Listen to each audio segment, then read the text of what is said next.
Hi, so my sample size might be very small, not as large as you. So I'd like to ask you that these days, I get that response when I say I'm from India. So, from foreigners, I get that response, ooh, India, something exotic in their mind. So, have you seen that perception change, say, Yes. from the 80s to now? Yeah. So India is an exotic place. India is an interesting. India has an opportunity to create a very powerful brand, rather than having a lot of people who go around without understanding how to be an ambassador of our culture. Create a proper brand, and this brand has value. This brand has financial value also. This brand is. I was explaining in another talk when the chairman of Sony was interviewed some decades ago. He died now. The founder chairman. One of the questions they asked is, what makes Sony products so good, so quality, such beautiful, nice to feel Sony product? And he answered that it has to do with our culture, because these girls who work in these factories, when they are growing up at home, they learn the art of flower arrangement, precision, beauty, aesthetics, and they are taught that a guest has to be looked after, and you have to always do the very best. Anything you're doing for the guest should be done in perfection. So we teach them, when they come to the work, we teach them that think of the consumer who's buying this, wherever he's buying it, as our guest. And so when every little thing you're doing, you do it with love and care for the customer. You put your best heart and soul into it. And this is why this is the Japanese advantage of quality. That's what he said.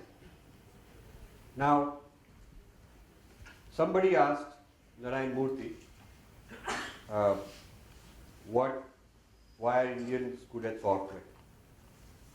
And if he were following the Sony gentleman's example, he could have said, we've had a tradition of mathematics since the time of Aryabhat.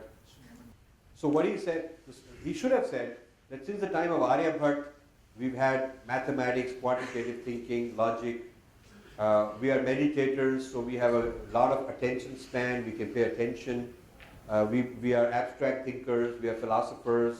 So it's part of our culture to be good in intellectual work like software. He should have said something like that. But he said, we are grateful to the British who came and taught us science and math and English. That's why we are good at it. That's what a cheap thing to say. So no sense of ambassadorship of his culture. None. Now you would not hear a Japanese talk like that. You would not hear a Chinese talk like that. So while from the Western side, there is now an openness towards India.